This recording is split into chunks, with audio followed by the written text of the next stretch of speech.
Let's step through the test lab guide for setting up the Windows Server 2012 base configuration. The Windows Server 2012 Base Configuration Test Lab Guide, or TLG, creates a standard infrastructure upon which other TLGs can build. This base configuration uses computers running Windows Server 2012 and Windows 8. Note that there is a separate base configuration TLG for computers running Windows Server 2008 R2 and Windows 7.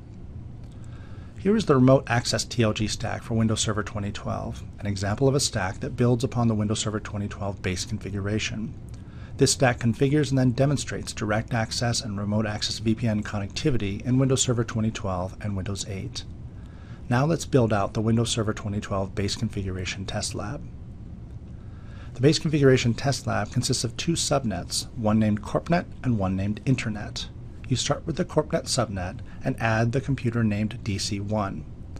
You then configure it as an Active Directory Domain Services, or ADDS, domain controller for the corp.contoso.com domain, as a DNS server, a DHCP server, and then add a user account named user1.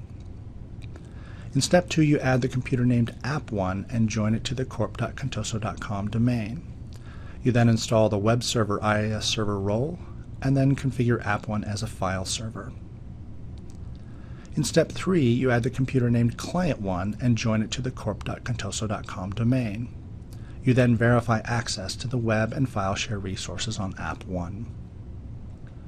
In the next section, you configure the Internet subnet. This is optional as some TLG stacks do not require it, but it is recommended because a different TLG stack might require it, or you might need it to experiment with your own Internet-based scenarios.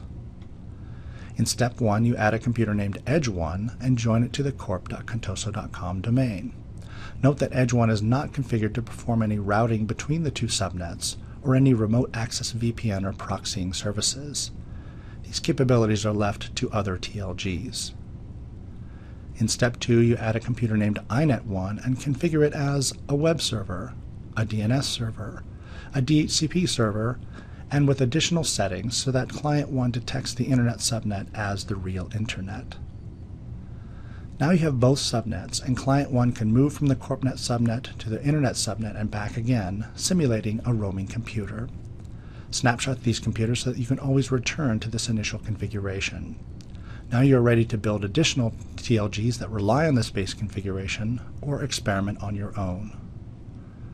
You can also extend this base configuration using two different test lab mini modules.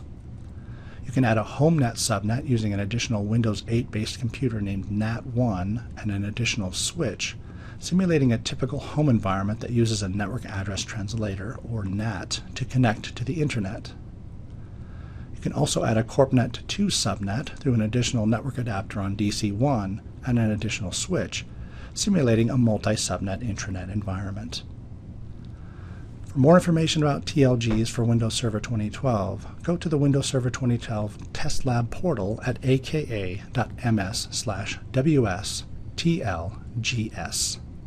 Also visit microsoft.com/testlabguides.